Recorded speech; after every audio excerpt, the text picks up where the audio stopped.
నమస్తే, welcome to our channel. నేను సౌజన్య. ఎట్టకేలకు ఆంధ్రప్రదేశ్ రిజల్ట్కి సంబంధించి కనుక మనం చూసుకున్నట్లయితే జగన్మోహన్ రెడ్డి ముందే చెప్పారు, అందరూ కూడా విస్తుపోయేలా ఉంటాయి రిజల్ట్స్ అని. సో ఆ విధంగానే ఉన్నాయి.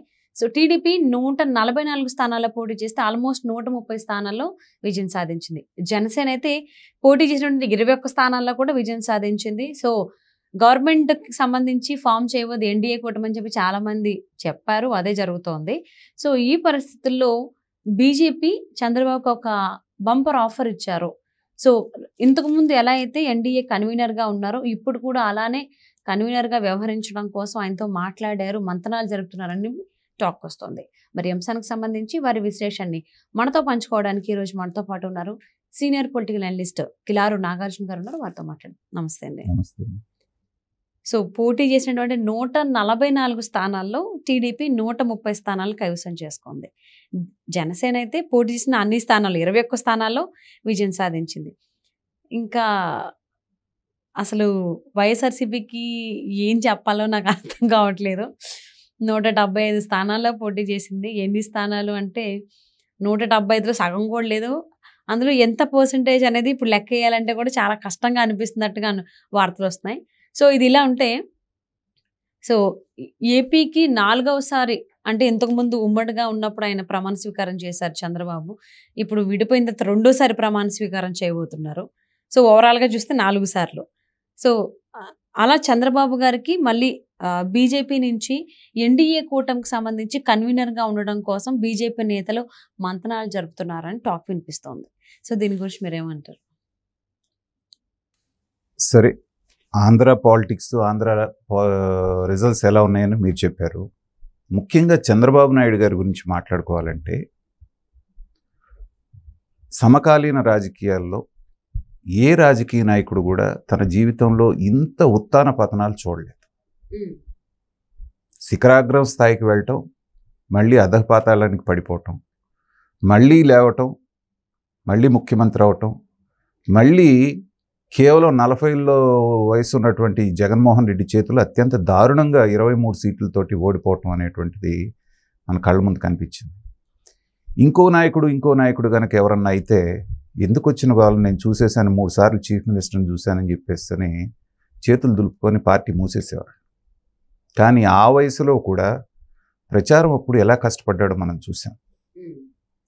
కుర్రాళ్ళైనటువంటి జగన్మోహన్ రెడ్డి, పవన్ కళ్యాణ్ కూడా అలా కష్టపడలేదు. కానీ రోజుకు 3 సభలు 45-46 డిగ్రీల ఎండలో ఆయన చేసినవి మనం చూసాం.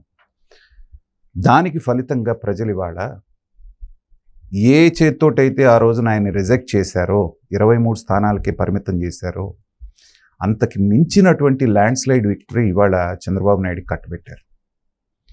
ఇది ఒక చారిత్రాత్మకమైనటువంటి రోజు, అందరూ గుర్తుపెట్టుకోవాల్సినటువంటి రోజు. అంటే ఒక వ్యక్తి నిస్వార్థంగా రాష్ట్రాన్ని అభివృద్ధి చేయాలనేటువంటి ఏకైక ధ్యేయంతో పనిచేసుకుంటూ వెళ్తే, ఒక సందర్భంలో ఏదన్నా అత్యాశకు పోయి రిజెక్ట్ చేస్తారేమో, కానీ కొంచెం ఓపిక పడితే మళ్ళీ బంగారం ఏదో ఇత్తడేదో ప్రజలు తెలుసుకుంటారంటానికి ఇది పెద్ద ఎత్తున ఉదాహరణ. ఈ 5 సంవత్సరాల్లో ఆయన పడినటువంటి అవమానాలు కనుక ఒకసారి మనం తలుచుకుంటే గుండె చెరువు అవుతుంది.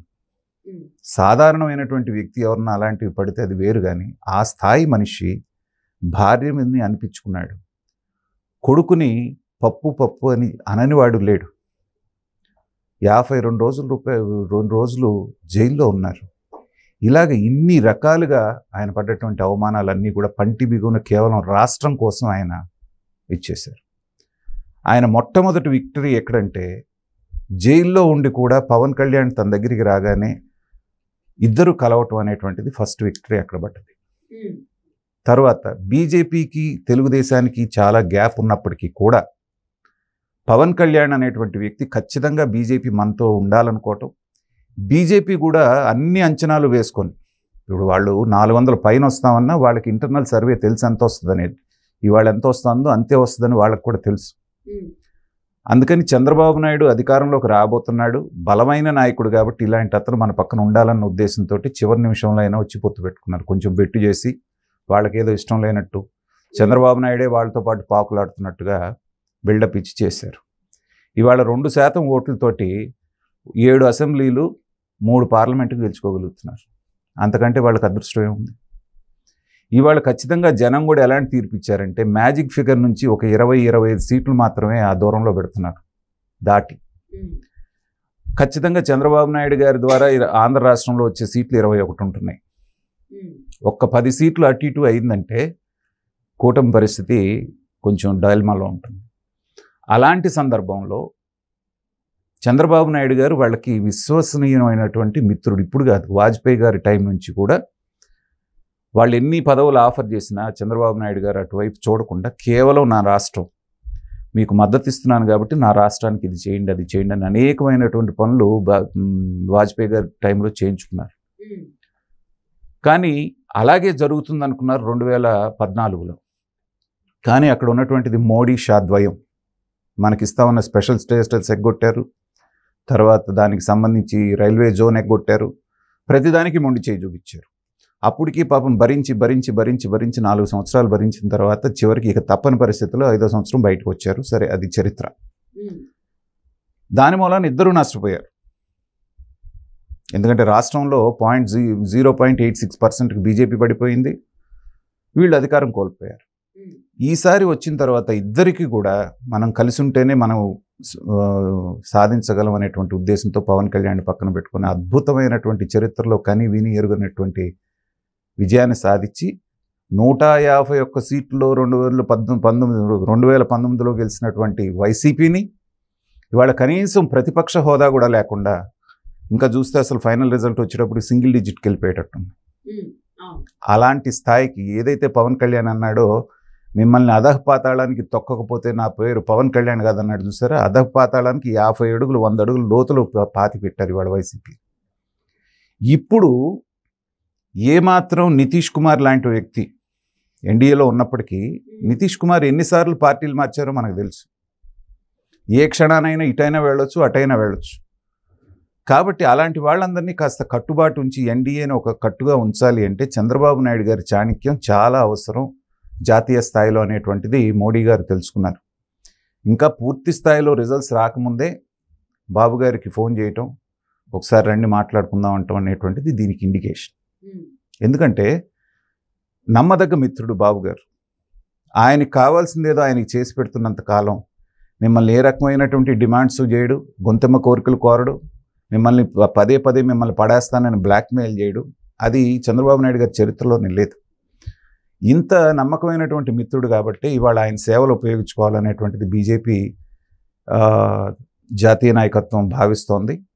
నిజంగా గనక వాళ్ళు వార్తలు వస్తున్నట్టే గనక అంత గౌరవప్రదమైన పొజిషన్ గనక చంద్రబాబు నాయుడు గారికి ఇస్తే, ఎన్డీఏ కన్వీనర్ని చేస్తే అది రాష్ట్రానికి ఎంతో మేలు చేసేటువంటి అవకాశం.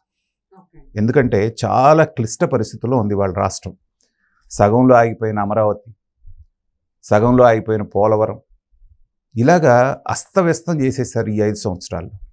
కాబట్టి దాన్ని ఒక దారికి తీసుకురావాలి అంటే ఖచ్చితంగా వాళ్ళు ఇచ్చేటువంటి ఆఫర్ ఏదైనా సరే ఢిల్లీ వెళ్ళి వాళ్ళతో మాట్లాడుకొని చక్కగా డబుల్ ఇంజన్ సర్కార్ అంటున్నారు చూసారా, ఆ డబుల్ ఇంజన్ సర్కార్ని హై స్పీడ్తో పరిగెత్తించి రాష్ట్రాన్ని మళ్ళీ పునర్నిర్మించి అందరూ ఇంతమంది ఆకాంక్షలతోటి ఏ ఆకాంక్షలతో వాళ్ళని మళ్ళీ అధికారంలోకి తెచ్చుకున్నారో ఆ ఆకాంక్షలన్నీ పూర్తి అవ్వాలని చెప్పేసి మనందరం ఆశిద్దాం.